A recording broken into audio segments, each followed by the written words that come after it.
નમસ્કાર. આજે આપણે એક એવા વિષય પર વાત કરીશું જે આપણા સૌના કામનો છે, વિશ્વ ગ્રાહક અધિકાર દિવસ. ખબર છે, એક ગ્રાહક તરીકે બજારમાં આપણી પાસે કેટલી બધી શક્તિ હોય છે. ચાલો આજે એ જ શક્તિને જરા નજીકથી સમજીએ. ચાલો એક સીધો સવાલ પૂછું. જ્યારે પણ આપણે કોઈ વસ્તુ ખરીદીએ છીએ કે કોઈ સેવા લઈએ છીએ, ત્યારે શું ક્યારેય આપણા મનમાં એવો વિચાર આવે છે કે આપણા હક કયા કયા છે?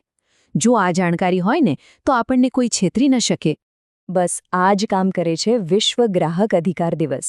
દર વર્ષે 15 માર્ચે આવતો આ દિવસ આપણને એક વાત યાદ કરાવે છે કે ભાઈ, ગ્રાહક તરીકે આપણી પાસે તાકાત છે અને બજારમાં થતી કોઈ પણ ગડબડ સામે આપણને કાયદાનું રક્ષણ પણ મળેલું છે. આ દિવસ ગ્રાહકોને જાગૃત અને સશક્ત બનાવવા માટે જ છે. તો હવે સવાલ એ છે કે આ હકો છે કયા?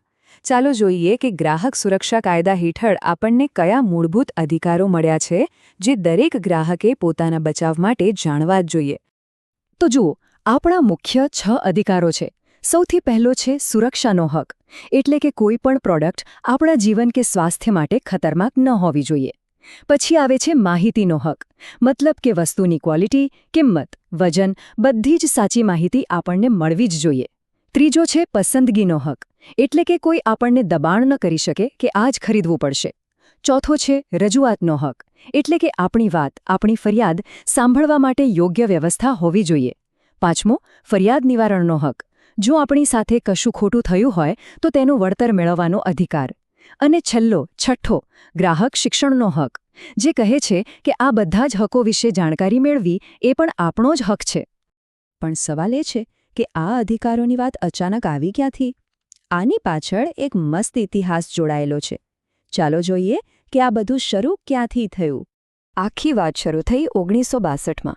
ત્યારે અમેરિકાના પ્રેસિડેન્ટ જ્હોન એફ કેનેડીએ ગ્રાહકોના હક પર એક જોરદાર ઐતિહાસિક ભાષણ આપ્યું. બસ આ જ ભાષણથી પ્રેરણા લઈને છેક 1983માં પહેલીવાર ઓફિશિયલી વિશ્વ ગ્રાહક અધિકાર દિવસ ઉજવાયો. અને પછી આપણા દેશમાં એટલે કે ભારતમાં 1986માં ગ્રાહક સુરક્ષા કાયદો અમલમાં આવ્યો, જે ખરેખર એક મોટો માઇલસ્ટોન હતો. અહીંયા છે ને એક વાત સમજવા જેવી છે, જેમાં ઘણા લોકો કન્ફ્યુઝ થાય છે. 15 માર્ચ એ વિશ્વ ગ્રાહક અધિકાર દિવસ છે, જે કેનેડીના ભાષણ પરથી આવ્યો.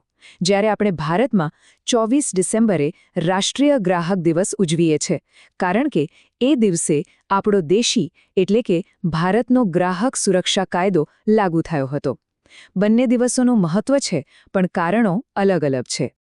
ઓકે, તો આપણે અધિકારો વિશે તો જાણી લીધું, પણ ખાલી જાણવાથી શું વળે? જો ખરેખર આપણી સાથે કંઈક ખોટું થાય તો શું કરવાનું?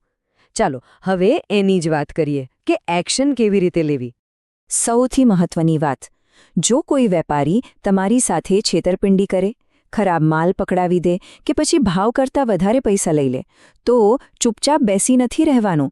તમે સીધા ગ્રાહક ફોરમમાં એટલે કે કન્ઝ્યુમર કોર્ટમાં ફરિયાદ કરી શકો છો. અને યાદ રાખજો, આ તમારો કાયદાકીય હક છે. તો મદદ માટે જવું ક્યાં? ગુજરાતમાં રહેતા લોકો માટે આ હેલ્પલાઇન નંબર ખાસ નોટ કરી લેજો: 14404. અહીં તમને બધી જ જરૂરી મદદ અને માર્ગદર્શન મળી રહેશે.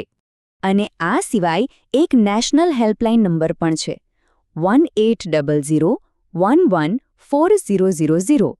સાચું કહું ને તો આ બંને નંબરો ફોનમાં સેવ કરી જ રાખવા જોઈએ. ક્યારે કામ આવી જાય કંઈ કહેવાય નહીં. આપણા રાષ્ટ્રપિતા મહાત્મા ગાંધીએ વર્ષો પહેલાં એક બહુ સરસ વાત કહી હતી, જે આજે પણ એટલી જ સાચી છે. એમણે કહ્યું હતું કે ગ્રાહક આપણા પરિસરમાં સૌથી મહત્વપૂર્ણ મુલાકાતી છે. તે આપણા પર નિર્ભર નથી, આપણે તેના પર નિર્ભર છીએ. કેટલી ઊંડી વાત છે! આખું બજાર ગ્રાહકોના દમ પર ચાલે છે, ગ્રાહકો બજારના દમ પર નહીં. તો આખી વાતનું સાર એ છે કે પોતાના હક વિશે જાણકારી મેળવવી એ તો માત્ર પહેલું પગથિયું છે. પણ અસલી સવાલ એ છે કે શું આપણે એ જાણકારીનો ઉપયોગ કરવા અને જરૂર પડે ત્યારે અન્યાય સામે અવાજ ઉઠાવવા માટે ખરેખર તૈયાર છીએ? કારણ કે સાચી તાકાત જાણકારીમાં નહીં, એના સાચા ઉપયોગમાં છે.